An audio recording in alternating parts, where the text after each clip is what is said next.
gentlemen, welcome to another episode of The Flank.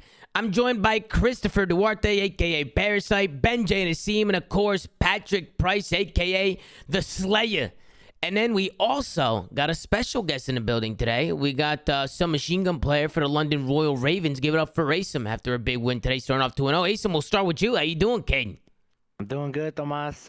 You did say SMG player, but right now it's the fourth AR. That's who I am. Excuse me. He's the fourth. He's the fourth M4, ladies and gentlemen. He's the fourth M4. But Asim, how's it feel, man? You're 2-0. You know, you start off the league good. How's the team feeling?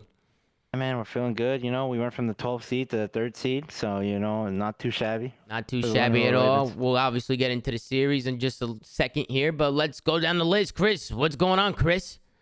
I'm doing good, man.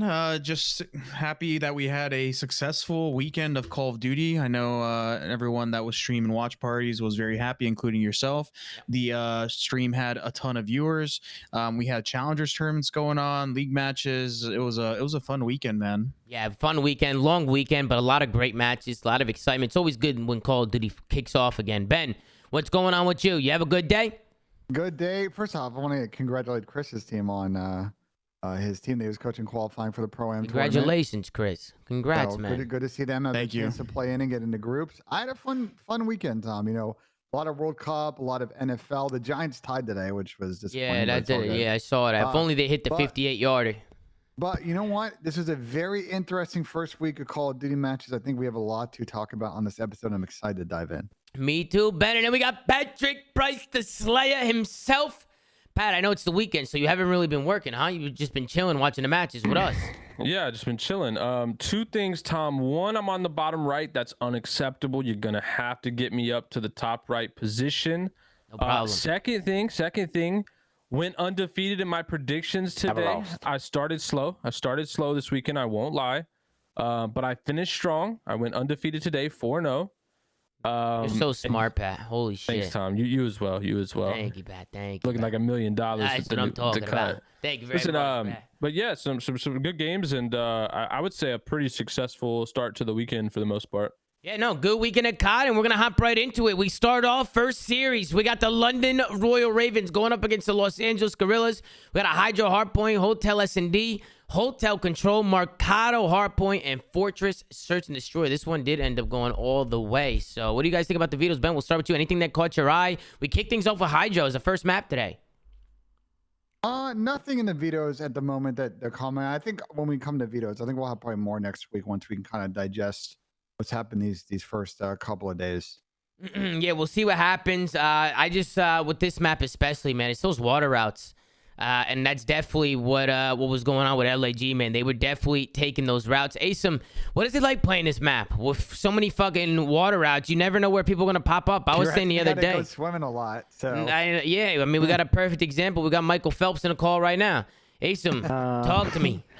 I think the secret to Hydro really is like you just gotta make sure you're keeping track of the kill feed, because like obviously the water route is always open and you can't always hold it. Like you can't always be swimming and holding it, but like you're keeping track of how many are dead and how many are alive. Like you'll have a good grasp as to who's gonna be taking the route or not. You know? Yeah, no, 100%. I think teams now are just really starting to abuse it, especially when you watch like pro players play it. Like everybody's taking those routes. Oh yeah, bro. Everyone does. And you got to pick up the outskirts. There's just a lot to pick up on this map. So teams are definitely going to be setting up for it. And we'll see how teams, go about it as the season goes on. But we can get into the map a little bit as it goes back into this P1. I feel like in this Hydro map, you always want to try and get the side that LAG had. They actually did a good job, Asim, in my opinion. Just keep you guys on your toes. I felt like they were ahead of rotation the whole map. I think for the most part though, we felt Alex's presence on this map. He solo flipped us like 4 different times. Like he was frying. Yeah, just fantasy player. Pat, who'd you have in fantasy today? I had Alec. I had Alex, Scrappy, Clay, and Slasher for this weekend. All ARs. Bro, I was a cheap $4. Yeah, you were, dude. Because I've heard so much about the M4 Simi. I just wanted to go like all ARs and see how it played out. Okay. But hey, you're definitely the problem with you now, Simi, is you might be a $10 player, next week. So Maybe you're right. yeah, I'm gonna have to check that out. Basically, in this map it's a multi-week thing, but sorry, Tom, go ahead. No, you're good, man. You want to see Yeah, the let's say it's not a rolling 1 week thing. Oh, okay. Okay, never mind then. Yeah, Simmy, you $4, you would steal. Yeah, no, but just to talk a little bit about the map, you can see here how London, when they have this P1 hill and it goes into a second set of rotations, this is where London just needs to hold these spawns. And they try and get this time and lock down those P2 spawns. And you can just see the route. I died. You can see the route. I mean, you're by yourself too. Maybe play like a different spot, like play a corner, like in the back, like try and play your life. But LAG do a good job just taking the routes and staying disciplined instead of just running towards the hill. And they ended up flipping the spawns. You can see Alec too. He worked a late pinch while his teammates went all the way around. So it's just a clinical break out of LAG. Chris, what'd you think about that? Perfect break. Yeah, that was a perfect break. I mean, they just they're taking their time. They got such a big point lead that they can afford to take these routes. I think just one of the biggest standouts though to this map was early. There was a point at the beginning of the first P2 where Asim, I want to ask you guys, why did you guys commit so heavily to that P2 at the first rotation? Like literally it was the second hill of the game. You guys had kept them trapped in the back for so long and you guys were getting set up for P3. You guys had spawns for it and then you guys all hit P2 and then flipped them like instantly right off the gate of P3 and essentially just where you guys were giving them spawns left and right. What was it, just a blunder or like did you guys intentionally do it or well I think on the first there? P2 we got a clean 4 dead, right? Isn't that why we got flipped out? Yeah, but you guys you did, but you guys like committed and hit like 3 to 4 people there. Like you guys should have like probably spread the map a little bit, maybe had like 2 players commit, try to get some kills on like exits, but I saw your whole team flying at the objective. I was so confused. Yeah, usually in scrims like on that P2 hill, you can like put them in a demon trap back there. But if you get a clean 4, then that's when it fucks up and I think that's why we like fucked that up. But like usually we'll push up to like 3 of us will push up into P2 and then one guy will be a new time and like even if we die we'll just spawn at new. But yeah, got 4 dead. It guys did a good job originally getting in there, and then LAG they spawn so close. These back spawns. I like to play from nasty. I feel like to get in here, you got to play these back lefts. You got to play these kills first, like to the left, and cut the players off, and then swarm the hill. But LAG, they do a good job. They end up holding on to this one, and they end up running away with this one. Once it goes the trolls were in, though, Tom. Yeah. This is where the trolls were in. If you keep watching, you just got the worst timing. Dude, watching this was mind blowing because from everyone watching on my chat, I was just like, wait the fuck one moment. No, see, wait, run it back. How do we troll that? Look how you guys flipped out. Number 1, look at this. You guys are all here. Their whole team is here, and you guys just fly at the objective here. Why did they spawn out there, Chris? I don't know. I'm telling you, bro. It's just because the timing of kills. No, but we didn't even get clean 4. Like, there's been many times in scrims where we'll be in that broken building where I'm at, and they'll still spawn in the back. But... It's because you have scrap. This is, I mean, I've said this in the flank many times. Tommy can attest to this. When you have scrap time and the new hill is up on the mini map, you see the little lock symbol, like it's showing the new hill. That's when those spawns get activated. And literally, if you're getting scrap, you spawn teams at the new hill. Okay. Like it's literally, if you have nobody over there, they will just spawn there. So that's why, because you guys had hill control. Yeah, no, that's a great point, Chris. Mind blowing, bro. I was just like, dude, no even way. The broken hill, I hit the water out at like 20 seconds, which I fucked up on and flipped us out, and then it was kind of chalked at that point. We were just down a way too big of a hole. Yeah, and then second rotation, like I said, they flipped. They chained the P1 to P2, and this is kind of where they ended. They rotate early to this P4. They set up. This is a hard hill to break, man. When they're on these head glitches and they're kind of just watching the flanks and stuff, there's really not much to do. Stun in the water right there and stun me while I was swimming, dude. That's why you knew I was coming. That's a good play. A good use of good use of tax from Mr. Alec himself. But kind of see how LAG was able to win this one. They early rotated. London had no opportunity there to win. They had to push the old hill. They flip LAG out to get the last 3 seconds, and just like that, we'll take a look at the final scoreboard. Neptune 20 and 22, 23 and 19 from RCs. He was at the top of the scoreboard, so good map out of him. On the other side, looked like everybody from London was just kind of even, just doing their thing. Asim, -3. Asim, what's going on, Asim? What's happened, Asim? Talk to me. I was doing a little too much swimming and not too much fighting. Too much swimming and not enough fighting. Gentlemen, any thoughts on a map? Yeah, I do not care that they lost this map this bad at all. And you know why, Tom? Why, Pat? Why? Because the Royal Ravens are 18 and 4 in S&D rounds. 100%. S&D wins championships. I don't know what's going on with your guys' S&D right now, Asim. I even heard you saying in the interview that you guys haven't even been scrimming it that much, so you're still going over a lot of shit. But I feel like you guys' situational play is just really good. Good play from Spark to kick things off. But yeah, what is it about the S&D, Asim, that you guys are just clicking? You think you're just vibing together as a team? I feel like you guys are just like meshing well together in this game mode.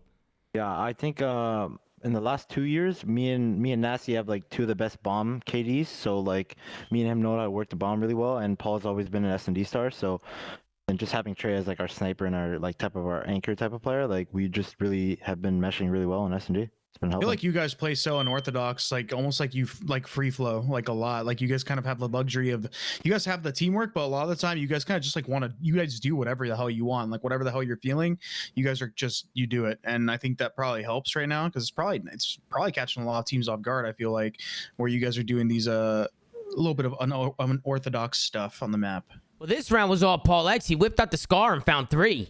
So he really, pulled some crazy shit. really good plays from Paulie. And then Asim, you're left in a 1v1. You get the bomb down. I know you definitely heard him, right? The living shit out of him here. You know, good play just to get out of there. And then I'm looking through the wall. I'm like, yeah, he's over here. yeah, you can hear him coming from a mile away. No dead silence. Really good plays coming out of Asim. We go into the 1-1 round. This was a pretty comfortable defense from you guys. You were finding first bloods a lot today, Asim.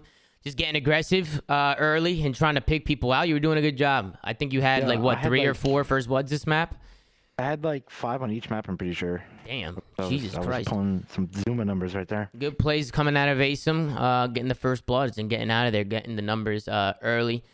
This round, this is where London, they rush B, and they get a pretty comfy offense here. It was weird. Like, Toronto Ultra, they don't really look at B side initially. They kind of give it up. It's Trey who opens things up towards the A side, so maybe Toronto thought you guys were just going towards A.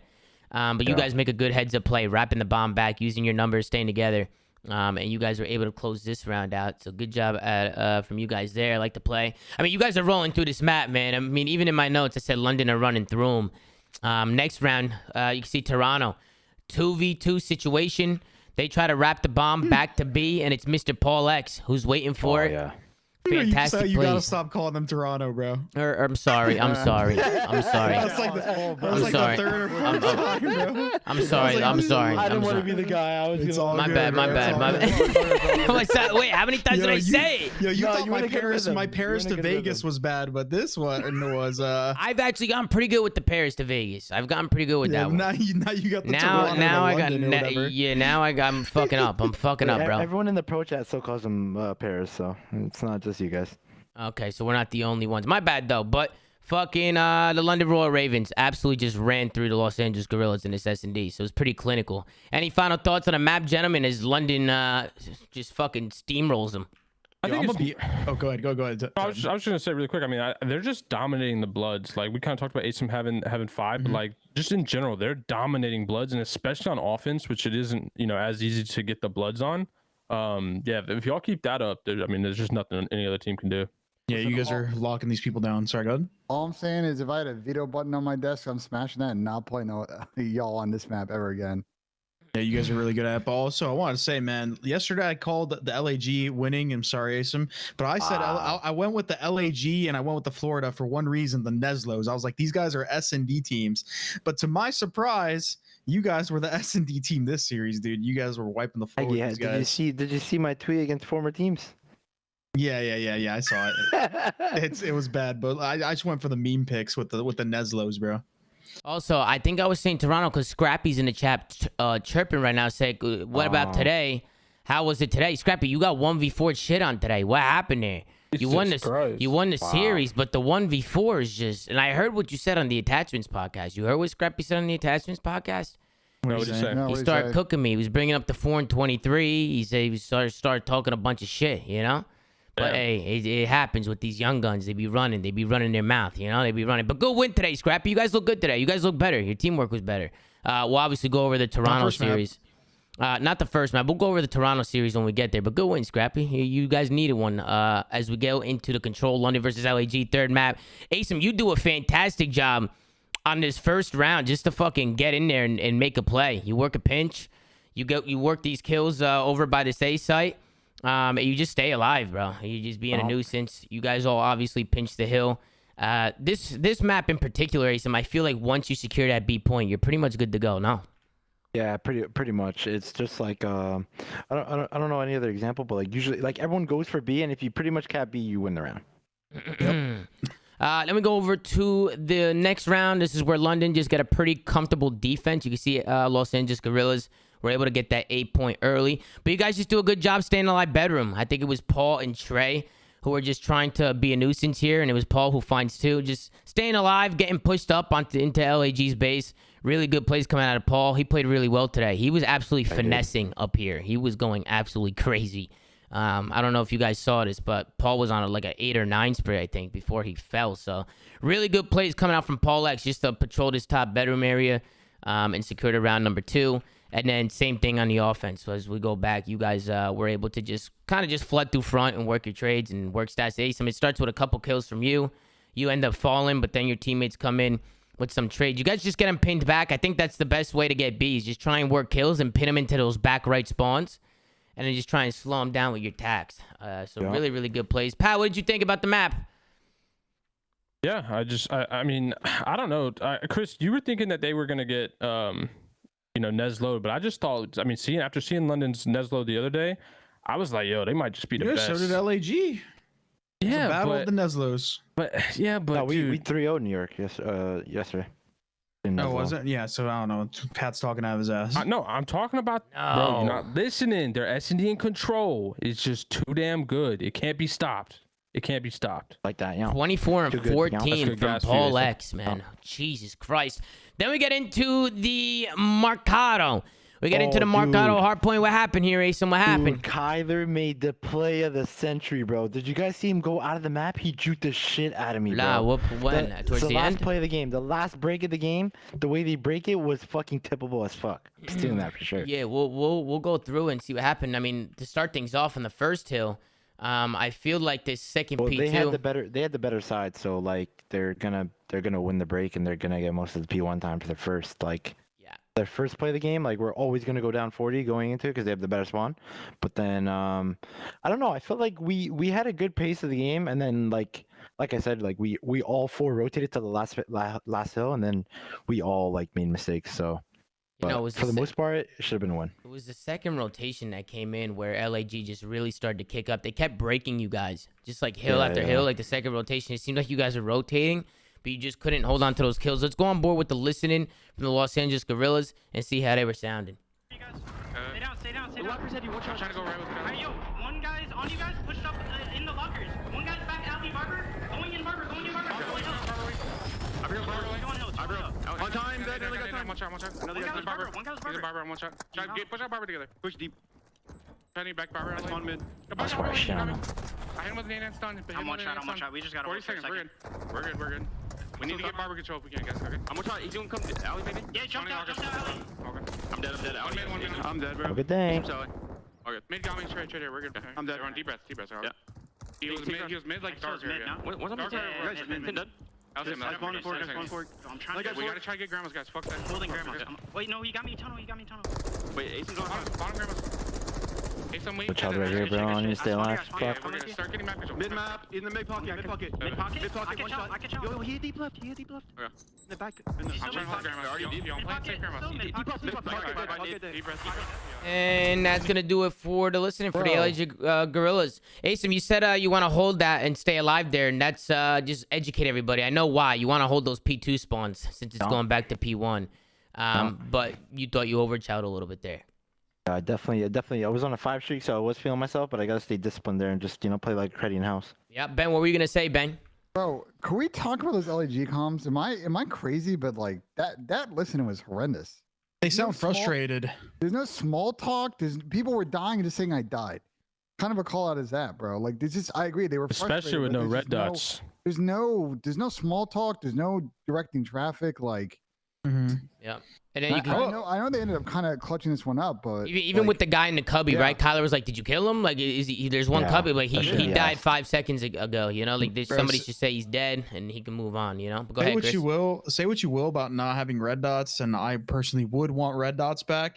But this shit exposes bad comms because you need to be specific and detailed with your comms. Let's be honest though for a second. Like, do we think a team of Neptune, Spartan, Hook are gonna have like amazing comms? I don't think that's like the strong point by any means for this roster. Like, if anything, that's always been a clear flaw. And And I think Alec obviously is probably one who has the best comms on the team, but I don't expect the other 3 to be like straight commers in general. Yeah, no, you're right. Hey, so where did Kyler jump off the map? Okay.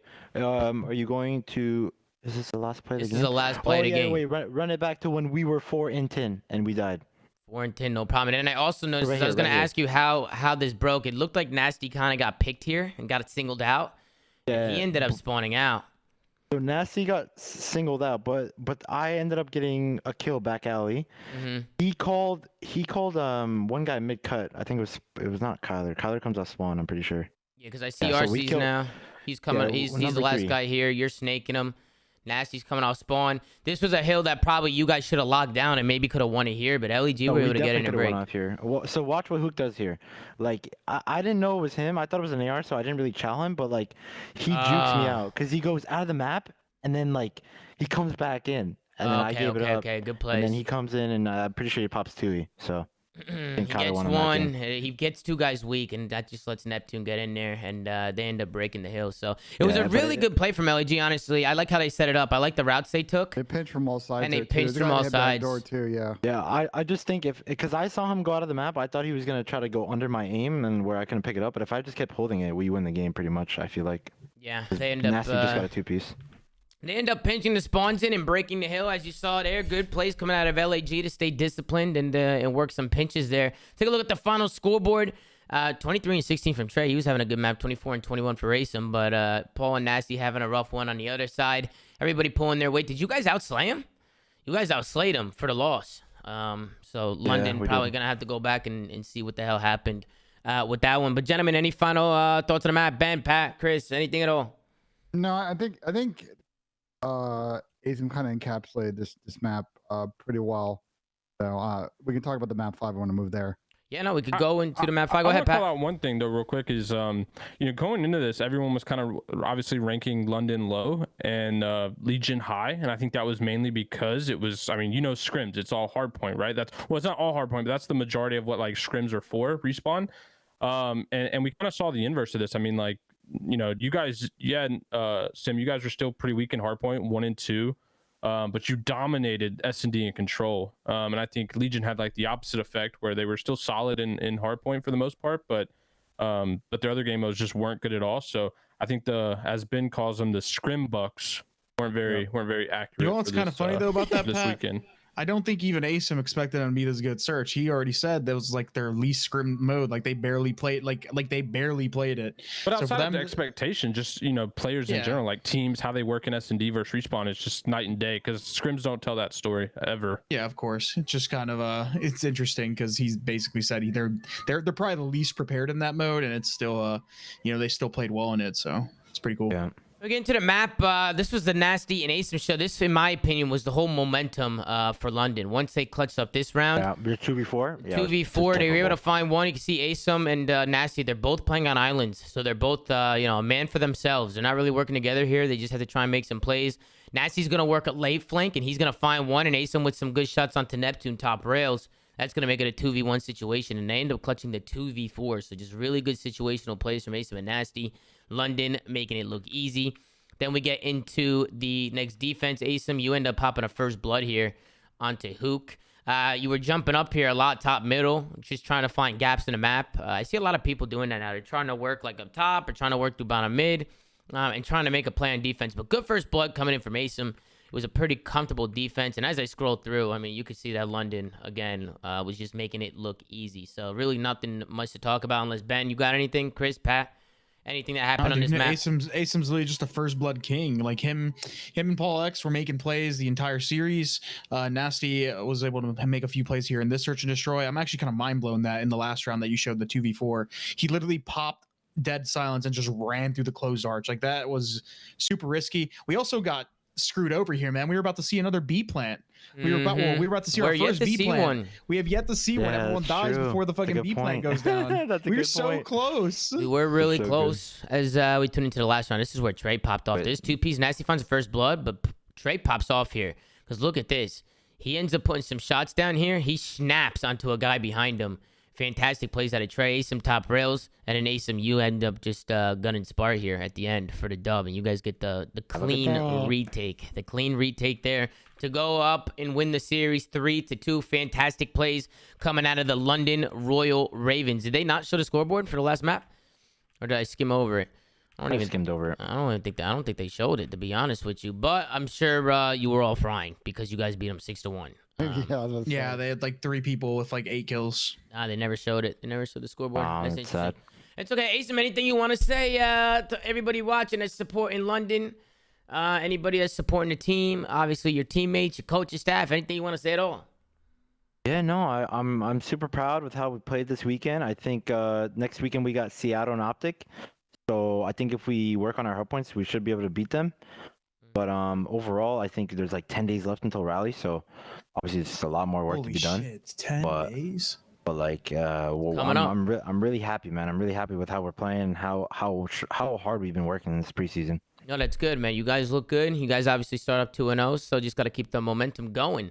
As we go into the next series, we got Optic Texas going up against the Florida Mutineers. We start things off with a Mercado Hardpoint, Embassy S&D, Hotel Control, Embassy Hardpoint, and Mercado Search and Destroy. Obviously, Optic, they're coming off their last match where things kind of hit the fan, right? Like, they forfeited the match, bunch of drama.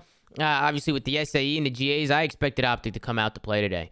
Pat, we'll kick things off with you. What did you think from the Optic series? They end up winning this one 3-0.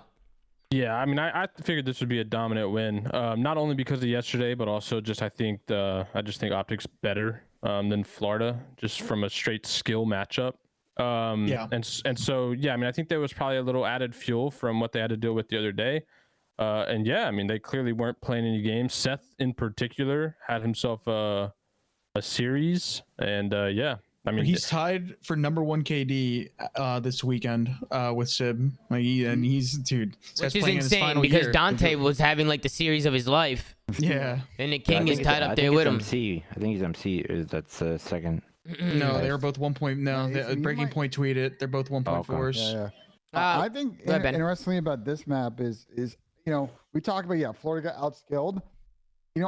Going back, if I was Optic rewatching this map, they won this map by breaking, but I don't know how often that's every hill. They broke everything. But I think that's I mean, maybe I'm wrong, but I feel like when they're playing a team like Florida, they're kind of playing with an almost ego mindset versus them. That's what I would expect, at least. I mean, like I know it's Mercado, but like I think they're just playing a straight up like these guys can't gun us mentality. And yeah, I mean they literally didn't rotate and broke every single hill and still barely, and they barely won. It was still a close game. Like they barely won that, like compared to some of the other hard points. But if you look at how many times they rotated, I would expect the score to be close. Yeah, yeah, no, for sure. They just do a good job taking routes on all the hills. Like even for this hill, you could just see how Optic breaks it. Like they send 2 left, 2 right, and they kind of just work all the way around. They end up making it mixing. They break on in there. But go ahead, Chris. Yeah, I was gonna say Mercado's just one of those maps where it's the main culprit of people spawning at New Hill and essentially being gifted free setups. It's very hard to chain hills on this map. You have to do some miraculous stuff, and I think this map is the biggest culprit of what I like to call ninja looting. If you've ever played MMOs, it's basically a terminology for basically where you like take loot without other people knowing. So it's the same thing. You take the scrap time, like the last second scrap time, the 15 seconds while your whole team rotates. It's the main culprit of that. You're going to see a lot of teams doing it in this match, or you're going to see a lot of people doing it in general. Can you go, Tom, to the last P3 in this map? Sure. Specifically, I want your thoughts. Florida basically got broken twice on P3, and both times, like when they'd gotten those early spawns, they rotated into like a really, really tight setup. And I'm this curious. One right here. Are you talking about this P3 right here? Yeah, but just the way that they were set up on this map, and the side they were holding felt really tight, and they just kind of got pinched around by Optic here. Well, it's Major Maniac Maniac gets spawn killed. He spawns up and dies right away. Wow. So it was just Shotzi and Scump who just make the play. They get really aggressive off that kill from Mike. Just really good plays there, honestly. I feel like Florida had to play tight there. To be fair, though, Tom, like sure, but like, do you guys feel like maybe they should have pushed that alley? Like, try to at least pick a side so they don't get pinched around. I'm gonna tell you the best way to break this hill. I'm gonna tell you it's literally easy. It's so simple. You guys will like hit yourselves in the head for not understanding this if you don't already. If you hit this trailer side of the map, which is the top right side of the mini map that Optic is hitting, and you pinch that dark alley that essentially where Major Maniac got spawn killed, you clear out the courtyard automatically because the garage, not the garage, the wall that's right by tin, there's a head glitch there that can lock down the entire courtyard. So if you go through dark and you clear that out, you basically eliminate it. You eliminate that spot, and then you have just an open courtyard, and then you surround the hill, and then you break in through all the sides. It's literally the freest thing in the world. So if you're Florida and you'd spawn there early, should someone hit dark and basically just like kill people coming off all the hills so you don't get trapped in there? That's basically what happened. Yeah, I just didn't think they expected whoever hit dark to be there quick. I know you saw one of the Florida players immediately spawn and die to it. So it was probably just something that caught them off guard. I mean, Florida's not like the best team in the world. I mean, granted, they could have definitely played it better. If they're not that very good at hardpoint in general, they're probably going to be slower to realize all these situations that they should, probably make better plays. And even right here from Shotzi, did Mike not see him cross here? Like, did he call this out? Because Florida got caught with their pants down here. Is this a Shotzi spree? Yeah, this is a Shotzi spree, Okay, which is absolutely incredible. Because Look, so I'm gonna go all the way back. Yeah, Look at how Shotzi plays this. So they get the kills off hold. There's 18 seconds left. He pulls out his knife and he just books it. Major Maniac's on the truck. He's holding the cross. Then he jumps across. I don't know if Mike saw him, but it looked like he didn't react. I don't know if you saw him. And then he catches somebody slipping here. He catches Vickle with his pants down, wins the big 2-piece. And then Shotzi just does Shotzi things here. I mean, this is where Shotzi just goes rogue. They didn't see him. He probably got bad timing, blinked, anything. There's no excuse for the way they played that. If they did see him and they actually communicated, they just played it terribly. Well, if you're sitting on top of that car, you can't really see the backside cross of it towards the garage, right? You can only really see the close. No, you can see all of it. You can see if someone crosses through the backside. I have to go back and look, but I'm pretty sure at least for you, I've always been on that truck and been able to see the entire cross. So I mean, I have to just go back and see it. Yeah, I think there's probably a really weird angle where you can cross and I could see him. Probably. Good plays from Shotzi there at the end, jumping outside the map. Flashy plays coming out of him. See a lot of people making plays like that now, as Asim said in the first series when Hook jumped out on him. So have to look out for that. Look at the scoreboard. Optic, everybody pulling weight. Illy had a negative game, but they did their thing. Everybody else is frying. On the other side, Havoc had a rough map. I think Havoc had a rough series today, man. I just think he had a tough match. He's gonna have to bounce back. Which is weird because I feel like this map in particular would be one that he would be able to, succeed on of all other maps. I'm gonna be honest, Pat. You might think so, but Mercado is a very punishing map. It's super punishing. If you don't, they had the rotation almost every hill, so it wouldn't be that punishing. Yeah, I mean, no, you're right. But him just getting entries in a hold, I mean, I feel like that kind of close quarter map would suit his style. But yeah, they're good at it in search.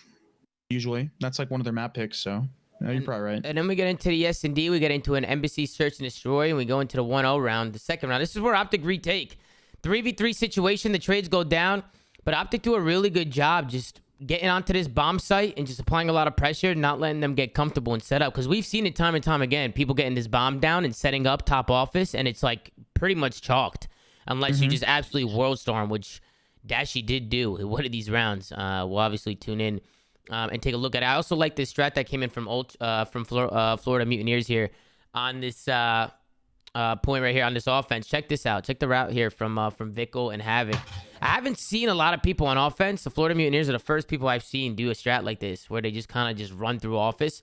And they do a good job getting the kills, but they don't realize that they're getting pinched. They don't check their left, which I feel like everybody always plays parking lot. No, Asim? Isn't there always a player playing parking lot? I feel like Florida should have picked up on that. The most common strat on this map is you just reverse push out the office, because most people like to just run across to B. So you preemptively hit the office to try to get their base control. That way you can pin them in.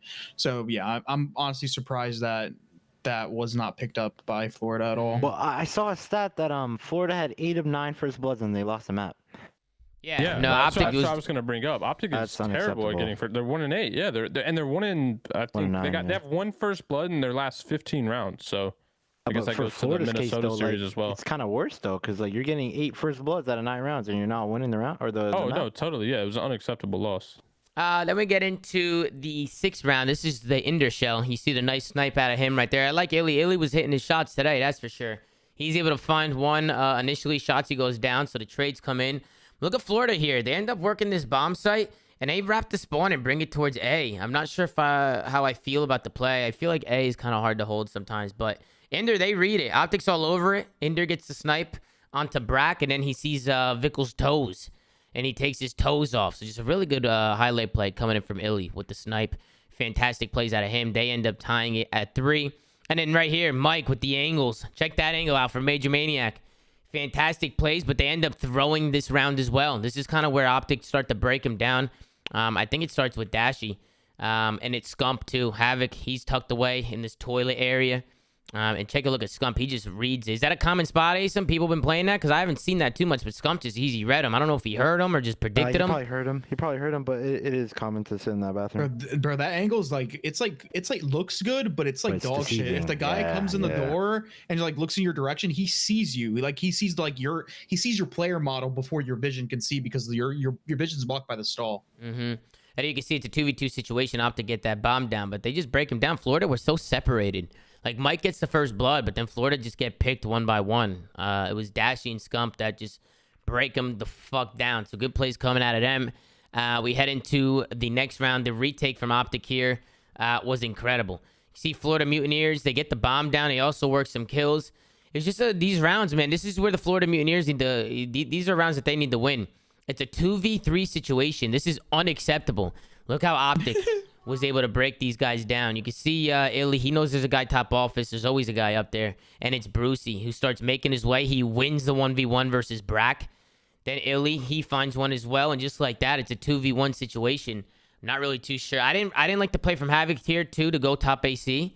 I would have liked to see him maybe try and make a play. Actually, maybe top AC was his only play. Yeah, he didn't really have a way out. He would have had to gun this guy out of the window regardless. But what I want to say is they were took over office.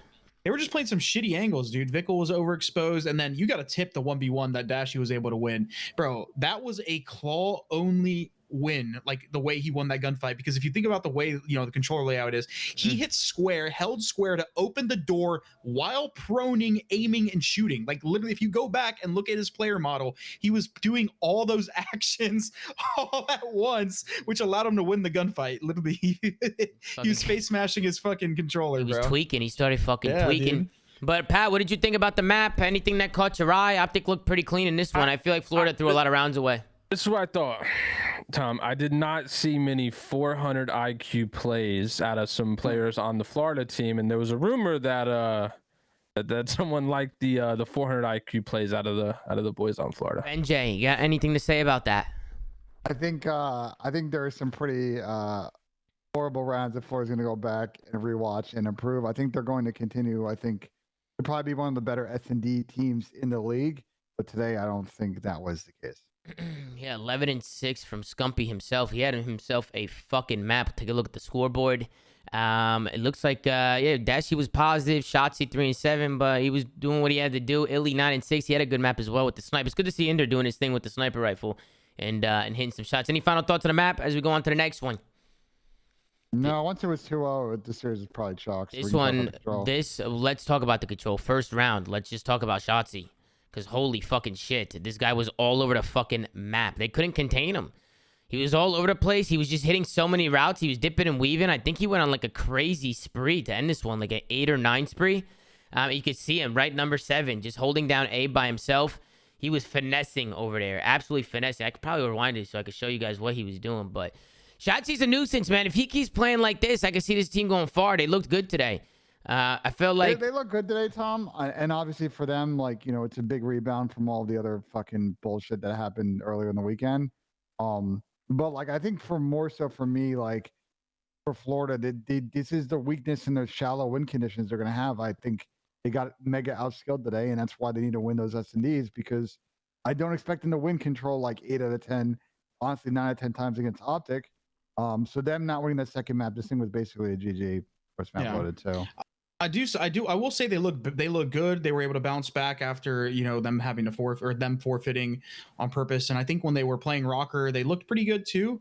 But I want to see how they're going to do up against, the Thieves and Faze, just because, I mean, those guys, that's going to be that's always going to be their competition. We know the roster that Optic has, and we know their potential. But when it comes to the Thieves and FaZe, like that's their real competition. So I really want to see what they can do versus them. As for Shotzi, man, and Scump, I think Shotzi and Scump played really well these last 2 days in the limited match that they had the first day, and Shotzi is moving, and that's hard to do, man, in this game right now with the sub. I'm curious to see how this how he keeps it up and how his play develops, especially if maybe after the major we get a little M4 GA. Like who knows? We'll see. The sky's the limit for these guys as always. And then I wasn't too sure what happened to the Florida Mutineers here, but they just completely broke down. I mean, we could take a look at this. Optic only have 8 lives. Florida are on the defense. You have Havoc, who's being a nuisance. You have number 3 from Mike. He was pinching, but Scump with the awareness, or I don't know if he heard him, but just really good plays from Scump. He finds one. Illy finds one on the point. Brack can't finish the kill onto Shotzi. And just like that, Dashy finds the last one. It's a 4 clean wipe with 2.5 left to go. Back up a second. I know Brack's kind of in a common spot. Do they think that someone got around? Where he's playing that? I have no idea. I don't know what they were thinking at this time. He's not really. He's just watching their lobby. So they almost play as if they thought that someone was pinching. It was just really good plays from Optic to sniff them all out. Because they were spread throughout the map. Mike was top cat. You had somebody playing the spawn. Havoc was pushed up bedroom. You just Florida players everywhere. And with 10 seconds left to go, they just have to win their ones. But it went in Optic's favor.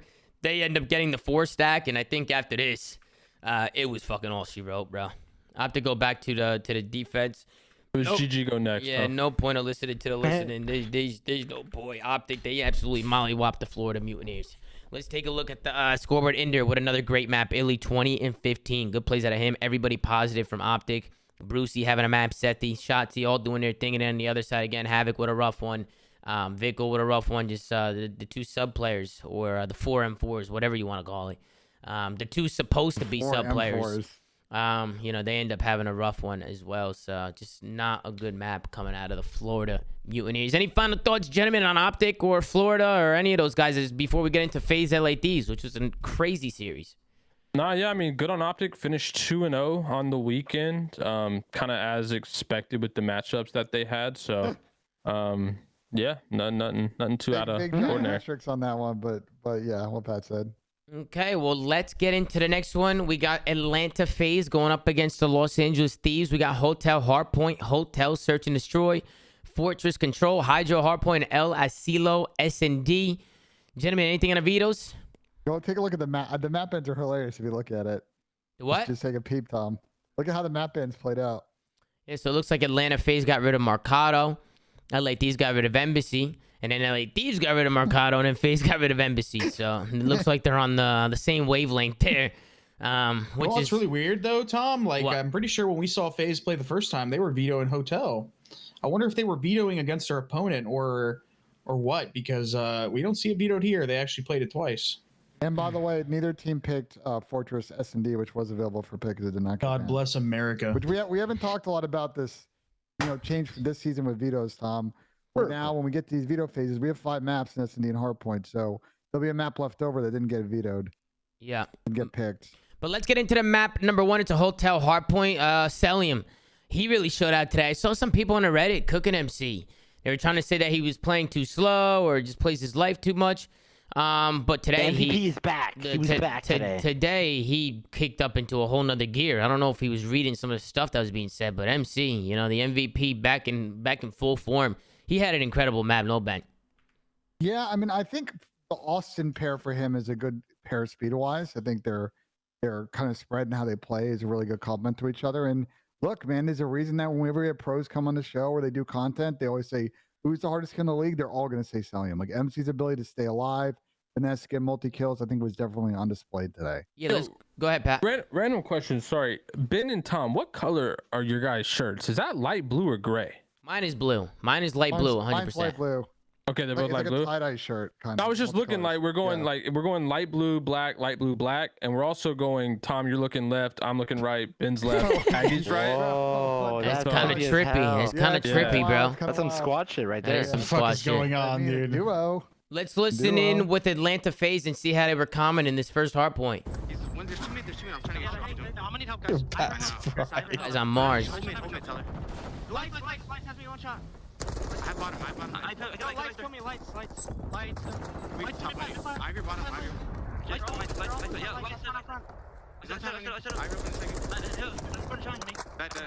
spawning mid. I got one. Alright, Ty, hold this. Actually, they might be spawning in front of me. I spawn front. No, MC the back. I know, go. Run. In the back time. Help me on time. Help me on time. Just good time. I'll stay out there. You guys gotta get there. Oh, Hattie, shot me down. One more bed. Bed. Top bed still. He's doing time. I'm trying to float this shit. I might spawn bed here. I spawn bed, I think. I'll take I'll put you in the side. I'm trying. You know, on a face, they sound pretty good. Sounds like their communication's on point. They're all talking about what they're watching, what they're listening to. I think just there was a little miscommunication between MC and Slasher there in the listening at the end. I think Slasher thought that MC had his back. He ends up getting shot in the back. But let's go on board with LAT and let's see how they were listening or how they were sounding. I have all of our top cat. Top cat, he's on me through one already. Austin through one. Top cat. He's doing dub right now. Dub's stretching. Two outside. Where's the guy? Yo, dub. That spot. Dub. Be lobby. One's couches. I think. I just saw him maybe. I can tell lobby. Whichever. On couches. Let me know. Ready. Same time. I'm here. Lobby. I got one. Couches laying down. Couches. We couches. We can say one. No couches. Keep running couches. I spawn bed. Get this time. Play this time. Play me down. I'm all lobby, bro. I see the lobby. Look your double. I'm Tyler on spawn. Get this. No, he's on D2. I'm looking. I'm looking at my lobby. Right channel here. I know he's there. Play this time. Alright, is he already white there? He was On bar. Still said bar. I got one white. Lobby and bar. Timing left here. Yeah. Only one. Right door me. Close right door. I went to the back. On new. One shot new, Sam. We're here. Backstairs. Backstairs. Hit one. Absolutely backstairs. In the broken wall. I hear broken wall. I'm gonna pitch bed here, bro. That's going to do it for the listening for the Los Angeles Thieves. You hear Octane trying to calm them down. Go ahead, Ben. Listen, everyone, if you know CDL 101, we're talking about the LAG comms. Compare those to the LA Thieves comms. That's all I got to say. Say it again. Compare what to the LA Thieves comms? LAG comms. Listen, if you're new to this, if you're new to this esport, you're one of the 100,000 people that's tuning in for the first time. Maybe you popped over and you're watching our stream for the first time, and you want to know like what separates like the good teams from the great teams from the championship teams. Listen to those LA Thieves comms. Even though they're losing, they're down 50 to 70 or whatever. Compare the LAG comms, and you'll understand why one team, has one in chip and one is, starting to try to get there. Yeah, then as we go into the second P4, things get interesting. LA Thieves, they work the left. They're able to break Faze's setup here. I'm not really too sure what happened with Faze here. They didn't really pick up the back. Simp gets singled out. He's going to fall. And you can see Envoy, he starts taking the deep route. Or Kenny, excuse me. And with the help of Envoy, he finds two. LA Thieves get back in here, but check out Beezy out. Beezy saved the game here, man. This is what Tyler does. He ends up finding a big three-piece. I feel like LA Thieves could have locked down a lot of time there and took the lead. But it was a Beezy making the good individual play at him, from him. And then as we keep going in this one, Faze, they lock down some scrap. They rotate over to New, and they're able to close this one out. So any final thoughts, anybody? Pat, anything on the first map? Not too much. I did think Faze was going to have a bounce back from that series they had against Boston. So yeah, I wasn't too sure what to expect. Surprised to see Cell come out hot. Yeah, as much as Celium fried, you still got to tip a Beezy, man. This guy went 29-20. He didn't have the most damage in the lobby or the highest KD, but dude, he's doing with the Vaznev. And yeah, the Vaznev is pretty good, but being the solo sub in this meta is hard. It's really difficult Call of Duty to play. So you got to tip it to him, man, showing up in a big way. Yep, no, Beezy, he's always going to be a nuisance, even no matter what's on the scoreboard. He's going to be aggressive. He's going to put some good shots into you. He's just going to be annoying to play against. So good plays coming out of the Faze boys. Let's take a look at the map number 2. We go into a hotel, search and destroy. We're tied up at 1 here in the, I think, LAT. They actually do a bait round here. This was actually pretty interesting from LAT. Check out the break off from them. They send 2. Fakes. Yeah, they send the fakes. They send 2 B. I'm not sure what their plan was. I'm not sure what bomb site they were looking to go. But what do you think about the fakes, Ben? I like that they're incorporating some new strats. I've seen at least one other team kind of run a similar play to this.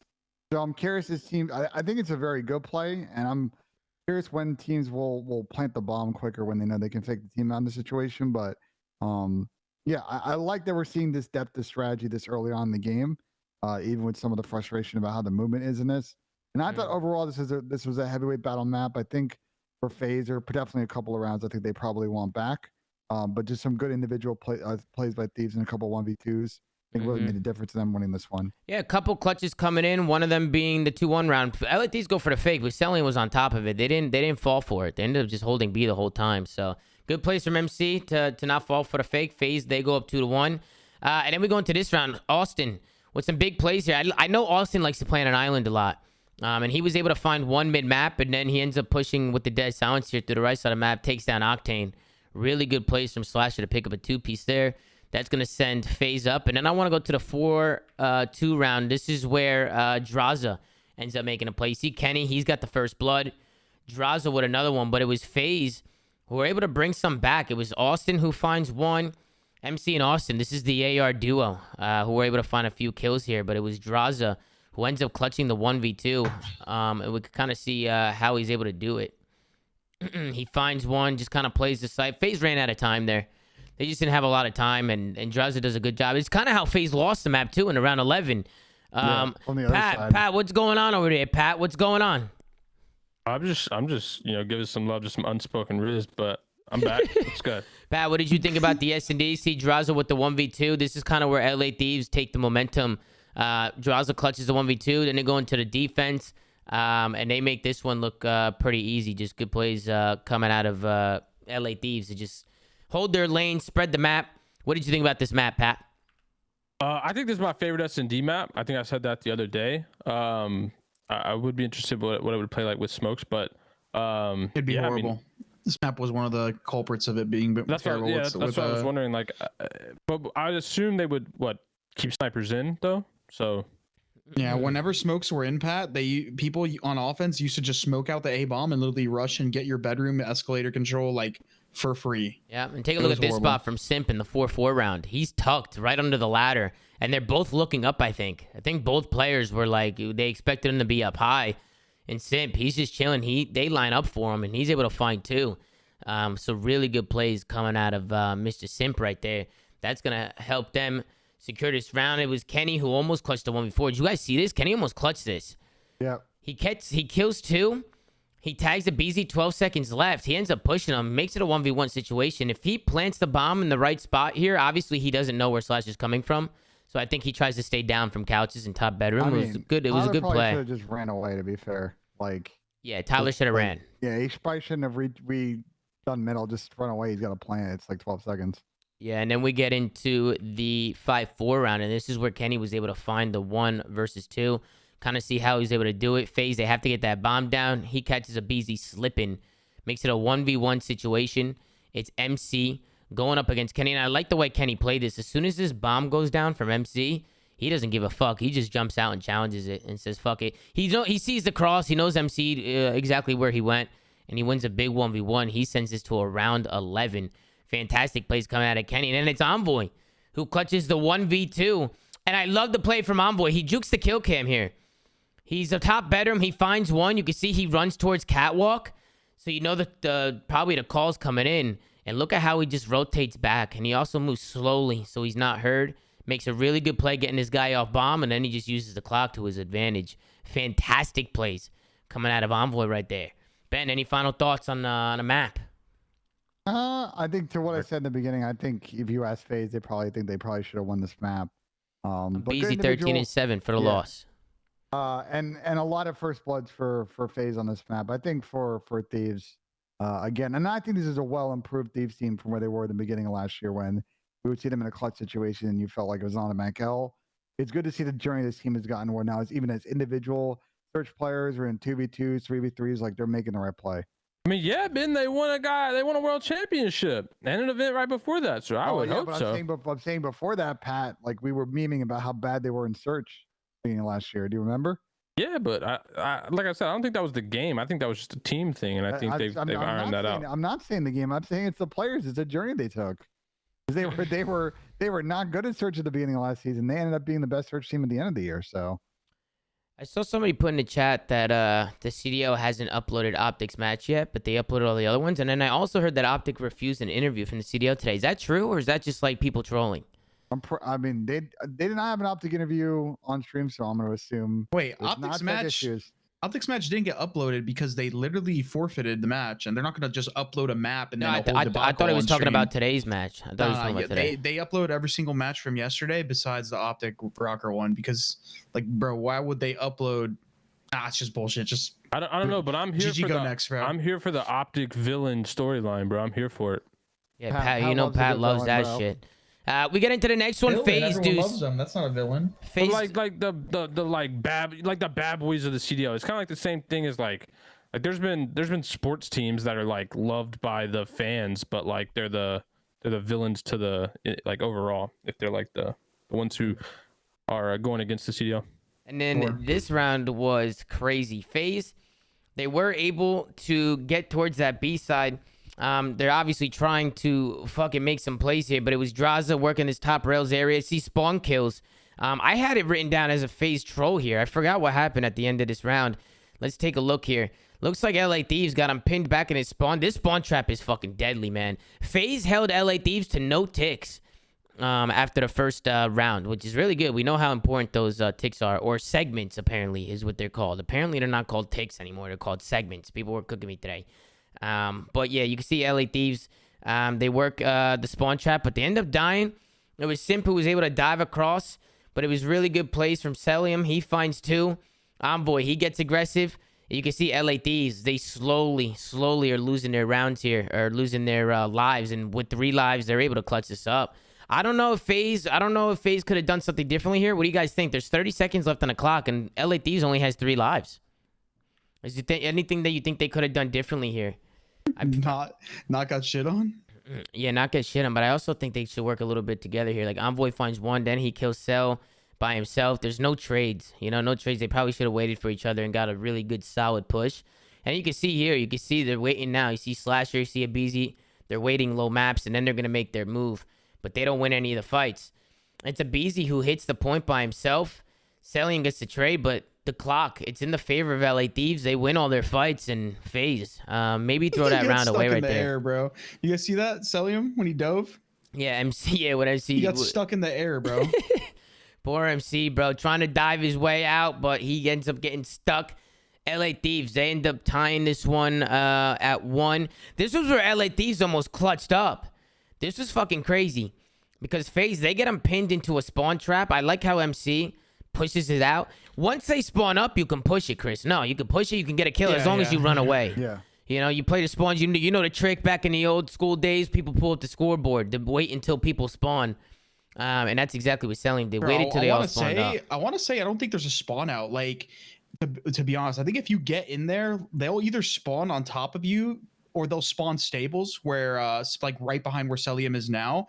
So you could almost probably manipulate that. Imagine he like goes in there, gets the kill, stays there, pre-aims stables, and they spawn inside of it, and he just like spawn kills them. Like you could actually probably manipulate that really well. I'm actually curious to see if anyone's done that or will do that in the future. Yeah, you can see how LA Thieves at the last second was able to break out through gate. They worked some trades. They were able to get onto that 8 point. It was Octane and LA Thieves was that just constantly were trying to get this. And then I like how they go towards B. You see that a lot. If a team's putting a lot of pressure, they'll tell their teammates to go to the other point, right? Like while you're fighting A, go B. While you're fighting B, somebody go A. Just constantly keeping Atlanta Phase on their toes. But Envoy just does such a good job here. Overextending. They almost did it, man. I know Phase clutches this round, but it was a good try from LA Thieves. Because they almost had that shit. Typical snakes. Typical snakes. And then LAT, they win the defense. It was pretty comfortable. And we get into the overtime. And this is where Atlanta Phase were able to hold on. It got pretty close, but pretty crazy ending here because Draza, look at the shit that he was doing here. He was popping off here. He finds 1. Take a look at the kill feed there. Number 7 on the mini-map. Finds another one over here at B. And when he's winning fights like this constantly over at the B side, I mean, Phase, they're forced to rotate back. It got a little scary here because Phase, they started to split push. I think some people were trying to stop A. Some people were trying to stop B. So LA Thieves, they kind of had Phase scattered here. I thought they were almost about to clutch this shit. You can see how they get onto that point. They get 2 segments. They get 2.5 ticks. And just like that, Phase were able to get in at the last second here. Had started with MC. Sim gets in there. The trades are in. And Phase somehow were able to hold on. Pat, any final thoughts on the control as Phase barely hold on? Barely. Hey, listen, there's a great quote, man. Doesn't matter if you win by an inch. I knew you were going to say that. I knew you were going to say that. Winning is winning. Vin Diesel. Are you talking about the Fast and the Furious quote? Yeah, of course, of course. Well, that's a legendary quote. Legendary Legendary. movie. But you can see FaZe eventually they get the kills. LAT spawn out, spawn traps are in, and FaZe they go up 2-1 in the series. Take a look at the final scoreboard: 29-24 from Abizi, another good map from him. 27-17 from MC. Everybody pulling weight on Atlanta FaZe. Sam had a good map, 30-22, but it wasn't enough. LAT they fall a little bit short in the control. Ben, anything else you want to say, Chris, before we go into the next one? No, that's probably one of the best Fortress controls we've watched. I mean, a lot of LA Thieves to do some cool stuff on offense, and although they came up short, like, you know, was sometimes those Fortress controls are going to be a snooze because it's going to be 4 defenses, and then whatever happens round 5, but that one was not. Yeah, and then we get into the next one. We get into a Hydro Hardpoint. There's a pretty weird spawn here going into the P2. I have it written down. I just don't remember exactly what the spawn was. But I want to take a look here and see what the heck happened. Because as of right now, it looks like LA Thieves are holding. Let me peep it. I'll break it down, baby. I'll break it down. We might need you to break this down here and see what's going on right here. How did number 5 spawn out here? I was thinking that he's going to spawn in the back. What made him spawn out there, Chris? Because the new point's not even up yet. Because you said before, sometimes you get those spawns when the new point is up. How do you explain this one? Well, it's literally just because... Is number 2 alive? Number 2 is... No, he's dead. No, he's dead. No, he's dead. Oh, so it's literally just influence. It's quadrant influence. Like, if you cut the map into 4 squares, the fact that they don't have... Like, so there's 2 things that give you influence. It's people and objective. So they only had 1 person there. They had 2 red on the bottom right side of the map. So that's what, like, influence that guy to spawn out. If that player was on time, the white player... Was it? Yeah, it was the white team? Yeah. So it was what? Thieves? If Thieves was on the point, that 1 player, the guy would have spawned behind him. That's all it is. Yeah, regardless It's of, like... It was basically a 2 versus 1 in terms of influence, so it spawned him out. Do you agree with that spawn, Chris, or do you think it's a little bit broken? I mean, I think it's stupid, but I mean, that's just how the game works. It's just the influence, the way the influence works. It's based on the objective and players. Yep, and then I love the plays from LA Thieves here. They do a good job dealing with FaZe on this time. You can see LA Thieves, they work to the left, but they do a good job using their attacks here. They fucking throw all their attacks onto the hill. They end up finding one. I think it was it was Abizi who was on that hill that I think gets taken out by a nade. There he goes. It's a really good break from LA Thieves. They just rush this left side of the map. They rush through mid and they work the kills. Didn't get a lot of time here, but I think FaZe could have brought it back here. And LA Thieves just did a really good job just keeping it mixy. Because sometimes, guys, you don't want to get the time. If you don't have the rotation, the goal is just to hold spawns for next and just try and make it, make the hill white. And not allow Atlanta FaZe, to catch up in this game. I mean, you hit it right on the head. The biggest theme of all of the last 2 MW games we've played is a lot of overslaying occurs, and it's because sometimes it's better to not force trying to get the objective, and it's better to retain map control because you prevent the other team from getting the objective, and you essentially neutralize time that they would be guaranteed otherwise. So. Yep.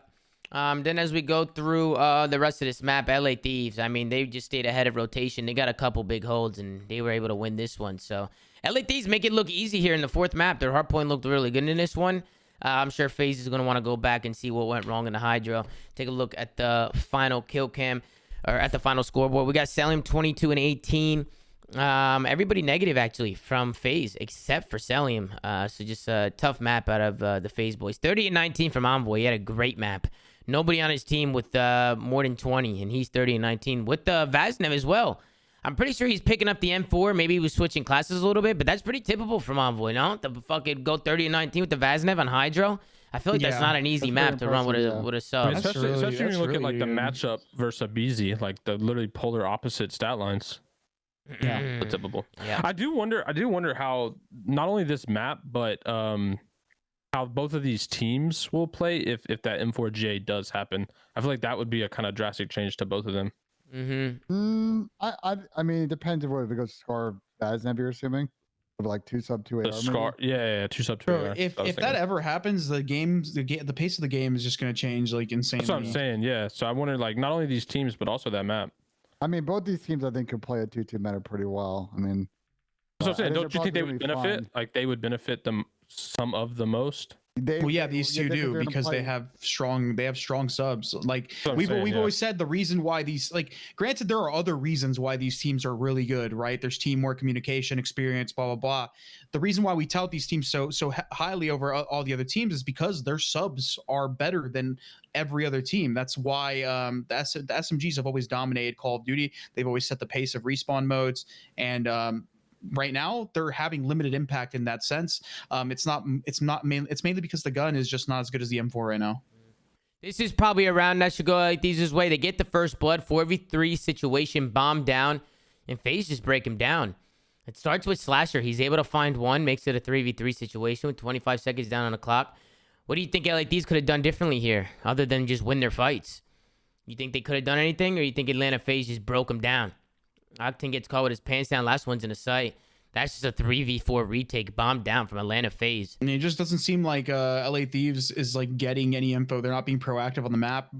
Dude, FaZe literally just walked up the middle of the map and killed them.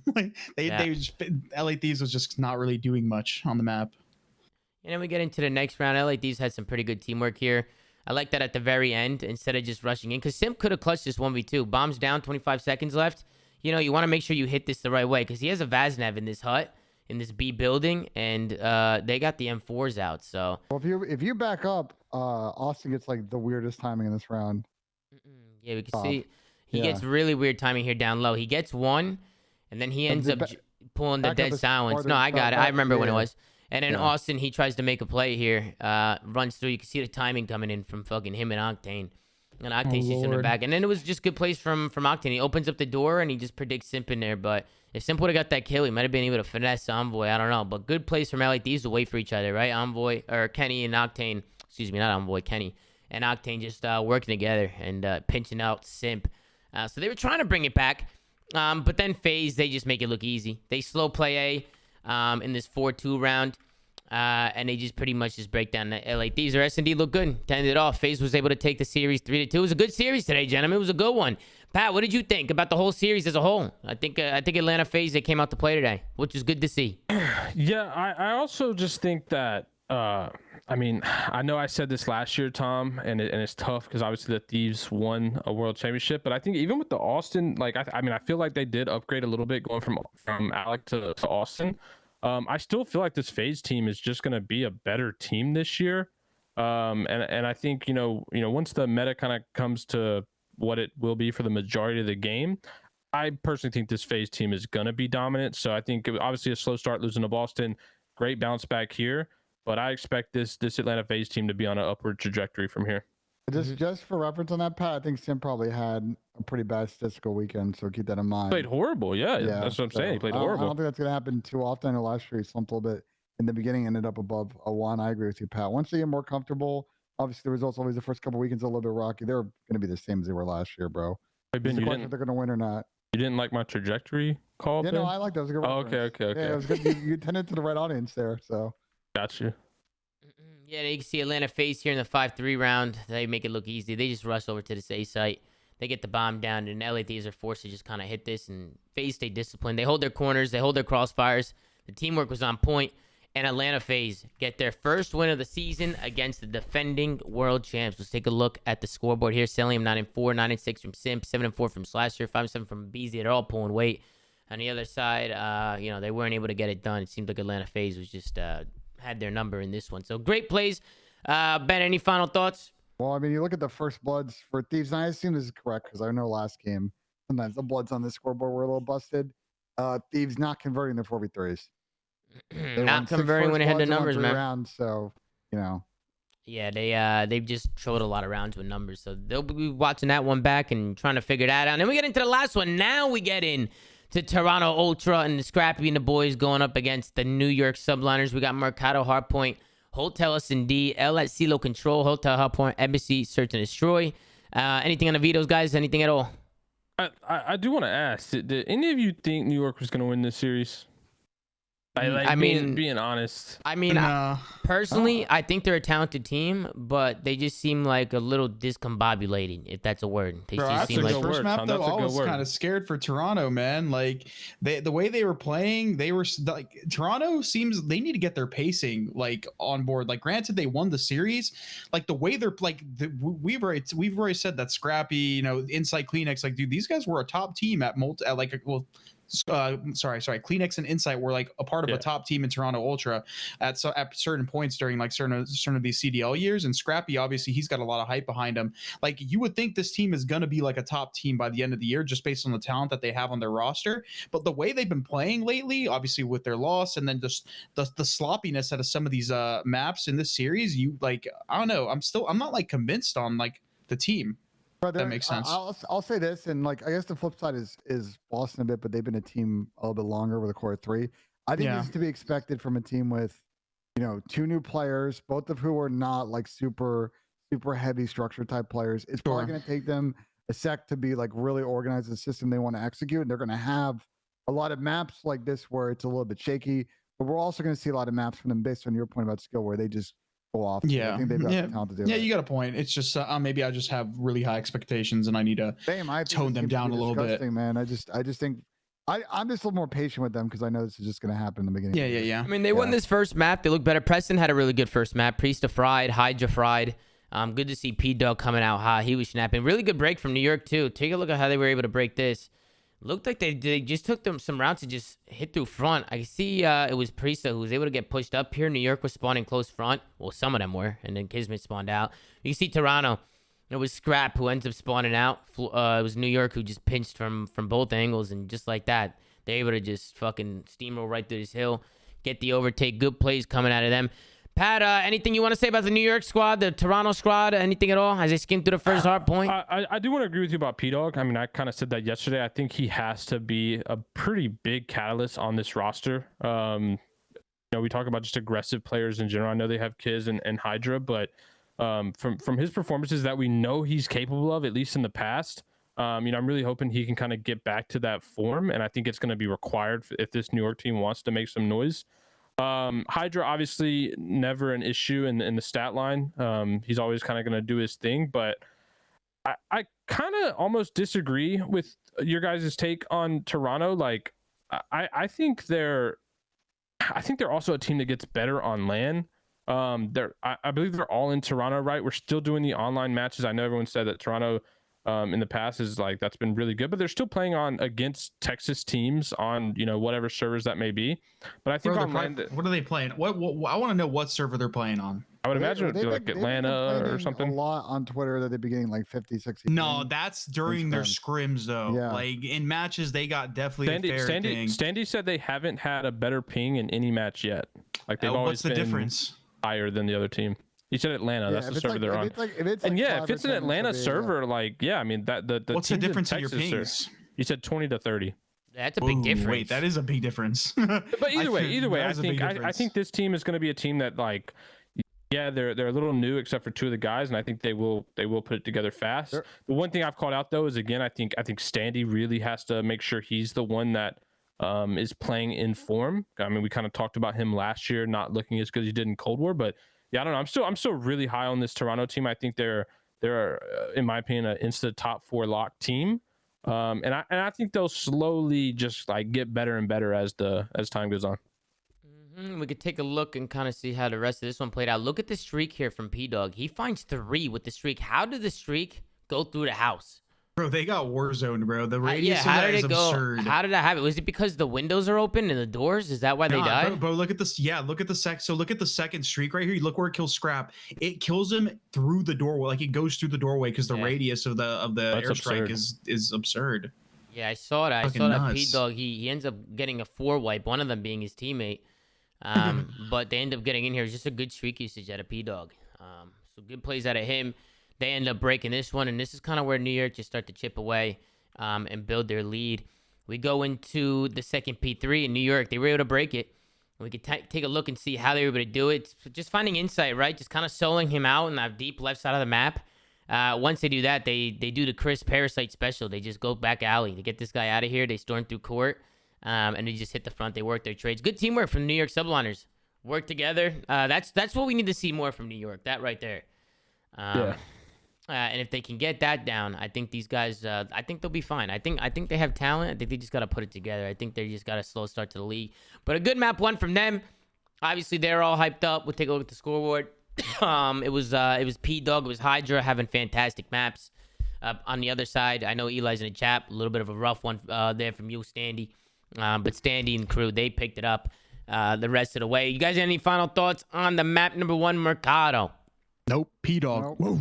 P-Dog, rough, and the Is that Bulldog. more- They got that's two more- dogs. They that's got the same P-Dog more and they got P-Dog, the Bulldog. Bulldog. They got the Bulldog. Jesus Christ, Haggie's barking on the flank. That sounded real, bro.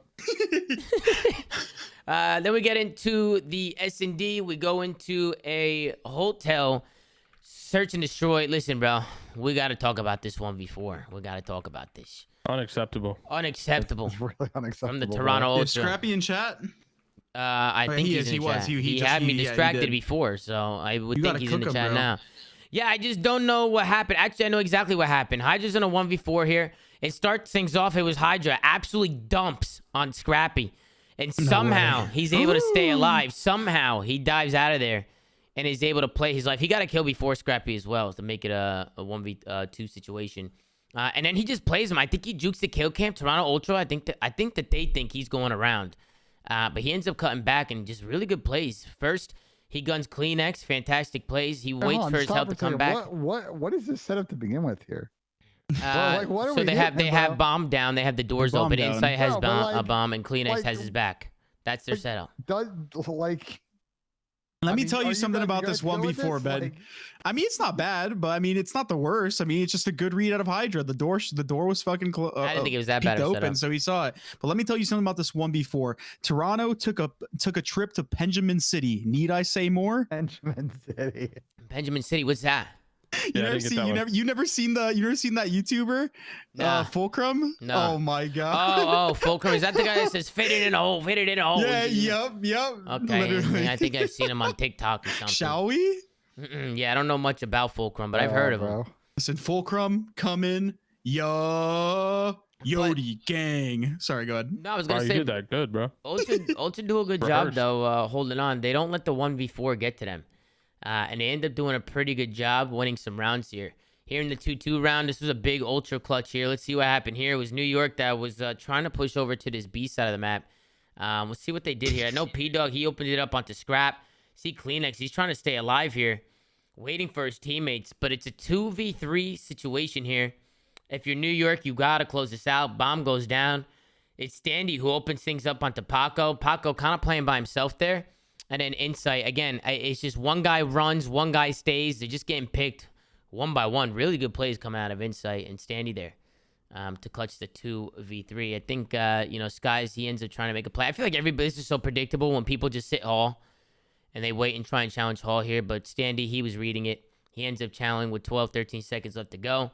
Good round coming from the Toronto Ultra boys.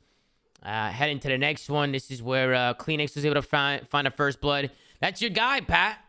It's a tissue with an issue. It's Kleenex. That's my guy. It's always going to be my guy. It's going to continue to be my guy all year as well because he's going to continue to do his thing. And I think him with now Scrappy is exciting because, I mean, those are both kind of high octane players, like really flashy. It's not really inside style. Standy can be, but I think, having someone else that can make really flashy highlight plays is going to be a lot of fun to watch. But I think Kleenex is, especially, I'm hoping if the M4 does get G8, I think he's going to be someone that benefits even more and going to be able to do more of his thing. So. Yep, no, good plays coming out of Kleenex. And check out the final round here from Insight. Little off angle spot. I actually knew about this spot because Asim taught it to me in a wager. But a really good spot from Insight. They just didn't expect him here. New York had no idea where Insight was. He's tucked away on top of the television. And you can see P-Dog. He comes into the room and he's just lost. He has no idea where he is. And Insight, he was able to take 2 before he falls. So that pretty much solidifies the round for Toronto Ultra as they have a 3v1 situation. It all comes down to the Bulldog. And it wasn't really much he can do. He ends up falling.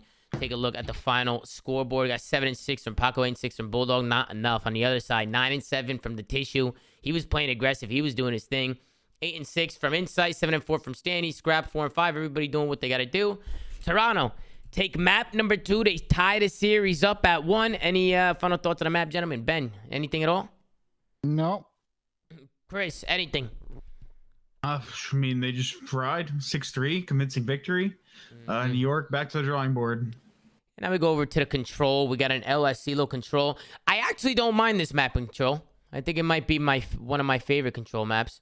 I like how the offense is like you can actually win offenses and get aggressive. You know, I was gonna say this is gonna be the Berlin where it's just like it's pretty even, offense, defense. Offense has a chance, so people are gonna be more prone to play it because they don't feel like they're gonna suffer from the defensive curse. For example, like on Fortress. But yeah, I expect this map to be played a lot, Tom. Yeah, Ultra come in and win the first defense pretty comfortably. Right here at the end, I like what Toronto does. They work this kill over here, this number 5. You can see him. It's Kismet. They have to kill this guy before they make any plays. You can see Kismet. He's already picking up kills, being a nuisance. If he would have stayed alive, it probably would have helped him. Scrap ends up finding him. But it's when Toronto get onto this site. I feel like it was just so many solo chows from New York. Like, this is just the type of stuff I'm talking about. Like, New York, they show signs of light, and then sometimes it's like, you know, what the fuck is going on? Paco's going to try and dive in by himself. He goes down. He didn't wait for his teammates. Skies finds one. He's top AC. Kismet hits low. And P-Dog wasn't even there yet. You know, I just felt like it was kind of all over the place. What do you think, Pat? After watching that back, you're a world champ. What do you think from those plays right there? I don't know if he was all over the place, though. If it was all over the place, New York, to me, I thought they solo Bro, chow. what? Bro. Literally, as soon as yeah, but that's just solo challenge. That's not necessarily all over the place. That's just people being, I mean, as this team, like, yeah, exactly. It's the same shit it's to just me. people doing dumb shit. Like, I mean, you just in this, maybe in other games you get away with it, but this game you get punished for. nah, bro, it's not even the game, bro. You want what it is, man? I swear, when all of a sudden you hear the brown and the guy, that means the guy's on point. Literally, everyone just shits themselves on the defensive end, bro. Always talked about. Well, Tom, what have we talked about since day one on control about the specific point? About this point? Like what? No, Working in control, like why we get so annoyed when people don't stack the hill. Oh yeah. The point that Chris just said, because people panic. But the problem with a team like New York is, you know, again, newish team. Like I think only 2 of these players have teamed before. You know, like a lot of other squads maybe are just made one change over the summer. Like this one might take a second to gel, but sometimes the team's all fucking sightseeing. Yeah. Instead of like working together, and they're going to really work on it because one thing that I don't know if you guys have noticed, Ben, Tom, but whenever you guys are on the point in this game or people are on the point in this game, it's hard to tell how fast it's going sometimes. Like you don't people, so that's what I'm saying. A lot of people, what they'll do is they'll just have one guy get on the point, and teams, a lot of these like teams are just like kind of like panicky and have this like very inconsistent play style. They won't realize how slow it's going, how fast it's going, and that hinders their decision making at times where maybe they could be a little bit slower, maybe they got to pick up the pace. Is there not it happens to a lot of people. You'd be surprised. Is there not a first person, like in the first person HUD, like an indicator to tell you how many people are on it? No, it's just you just have to look at the tick, or you have to just look at the speed of it. Right. And, yeah, that's what I'm saying. There's not like an icon in the HUD that tells you how many people are on it. No, there's not. But I don't think it should tell you who's on it. That's the free information that you should have to get yourself. Well, not the enemy team, but just your teammates. Oh, yeah, I see what you mean. I don't know. Yeah. No, there isn't anything like that. Yeah, I know a game that something like that. Here we go. Here we go. X Defiant. There goes All I'm Pat. saying is, your bingo card, all I'm saying is people have to pay attention to the cap speed and see how fast it's going and accurately adjust, because I mean the rate of it that it's going is essentially for information. If it's slow, it's one guy and you know where that guy's going to be, and then you can work off that. If it's fast, you know there's a couple people so you can force engagements. I don't know. I think it's an issue that a lot of people struggle with. I see it in challengers all the time, so I wouldn't be surprised that pro league teams also struggle with it, because you see it in these matches. And then we hop into the 4th and final map. This is where Toronto Ultra was able to get their first win of the CDL season to go tie their losing record 1-1 to kick things off. So they really needed this win. And the way this one happened, go ahead, Pat. You want to say something? Yeah, I was gonna say one thing. This is a kind of crazy stat. In 31 hills so far, NYSL only have one 50-point hill. So basically a full 60. Right. That's pretty crazy. Like in 51 hills to only have one that you've like actually held. Yeah. And we were talking about like this game more so than Vanguard, Cold War, or the original Modern Warfare to be like the one that's the most amount of hills being held for full hills. Like they're one of the worst teams at locking down. I mean, look, the macro issue with this team is they need to figure out individually how to step up their teamwork. I'm looking like players like Hydro who are more roam players, more instinct players. And I'm going to repeat it again. We talked about it a little map ago. It's like you get punished so poorly in this map if you do separate stuff. You're behind the 8 ball. You get broken early on hard points. Like you're just not going to end up getting your W's. And I think the issue for a team like New York is a lot of the mid-pack teams where we talk about a team like Toronto might have gotten better. A team like Minnesota gotten better. Like they may now go from being a team that was 7th or 8th to potentially a team that's look on the outside of champs this year. And this is a hill that they have to lock down too. So they get broken here, so we kind of see how it happens. But go ahead, Pat. No, I was just gonna reply to something Ben said. Ben, you said macro. You made me think macroeconomics. I dropped that class my first year because it was a 9 a.m. one, but you're coming out with the big words and he said I dropped it because I dropped the class because I didn't want to wake up early. Dude, listen. When you're scrimming all night and being the best BO2 team in the world, the 9 a.m. macroeconomics class is just not it. Like, I don't blame you, bro. Yeah, like I dropped it. I'll take it later. You know that was my motto. But this is pretty much where Ultra pretty much win it. New York, they have to lock this hill down to bring it in. You know, if Ultra's locking hills down, then New York needs to do the same thing back. And look at how they break it. They just go right through mid. They get one side door, they single one out, and they just get picked at a hill. And just like that, the last 25 is basically gonna go to Toronto. And then you're thinking maybe New York can maybe bring it back on the next one because they early rotate, but they lose it again. And it starts with the long route from Standy. You can already see him taking that route. You can see Paco. He's trying to look at it. As soon as he turns, I think Standy gets some good timing on him.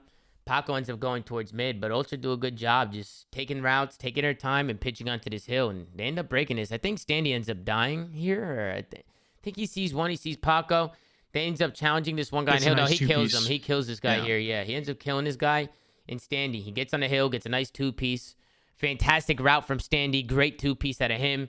Staying disciplined. And Toronto, again, another break. Those are 2 hills now back-to-back where New York maybe should have held on and had some more time. We'll take a look at the final score at the end of the day. 23-12 from Insight. What a map from him. Scrappy showing out 21-19. He's exciting to watch. He's been putting on an absolute show.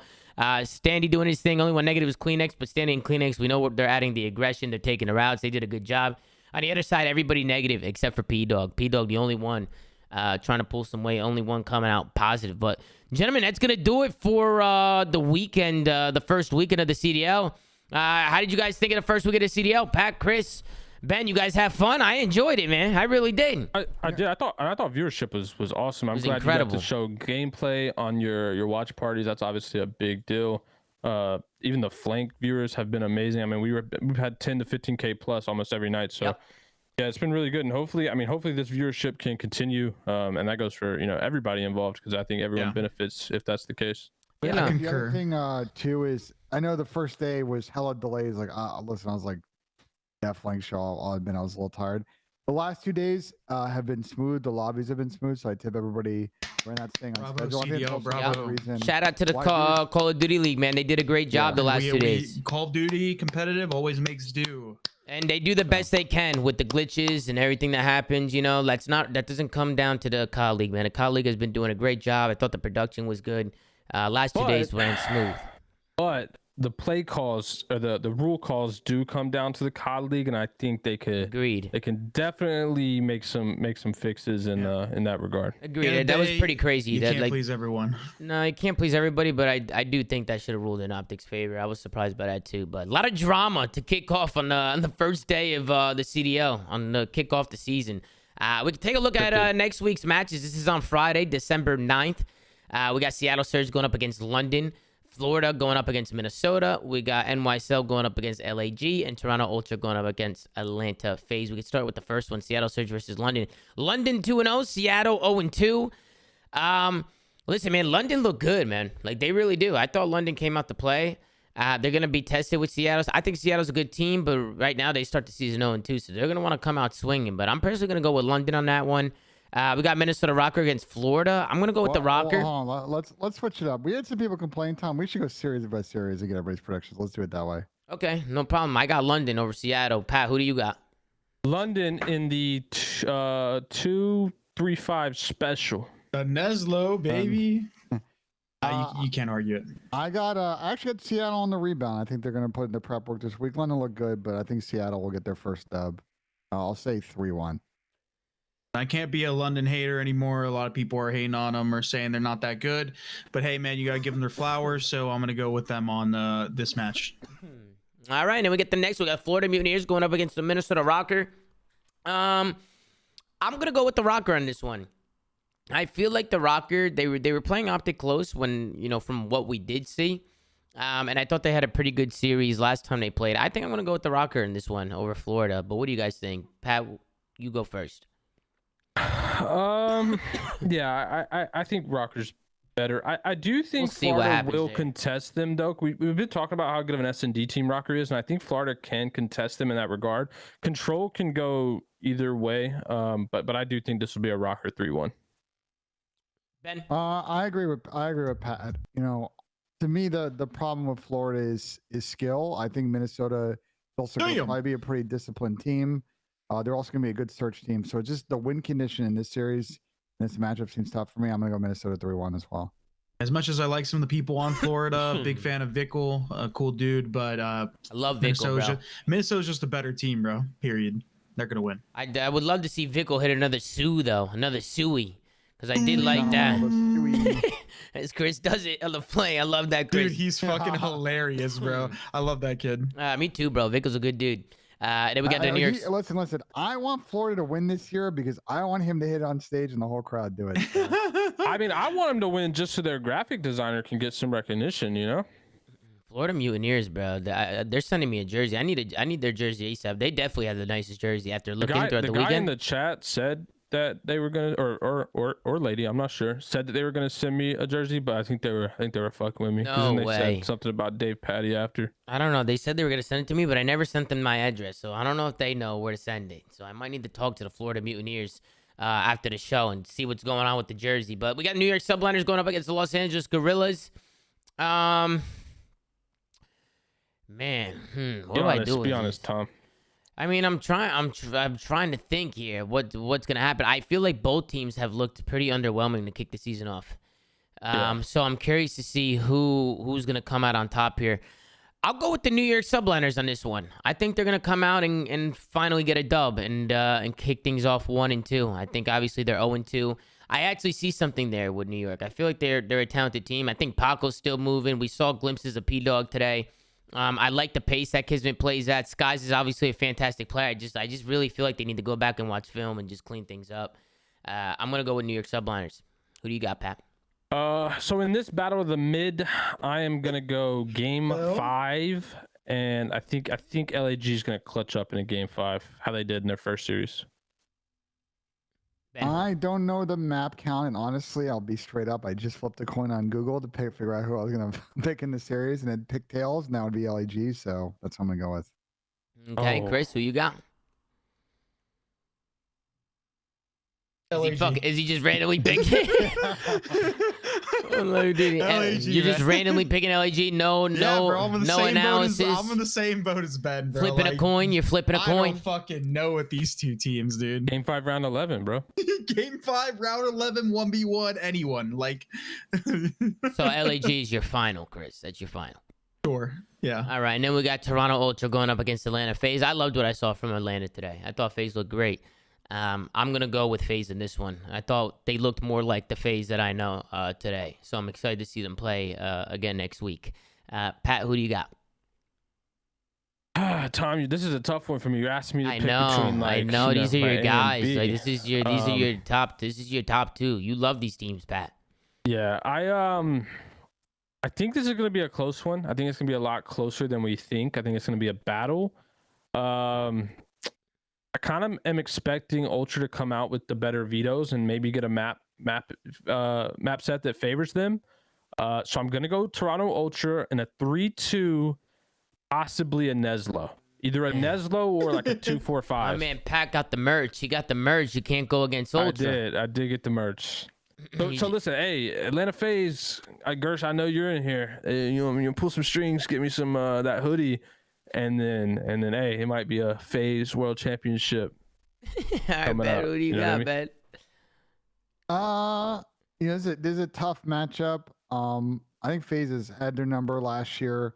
I think it'll be a really interesting series. I do think FaZe, after getting the first 2 matches, under the belt will probably cruise next week. So I'm gonna go with Faze 3-1. Chris, who you got?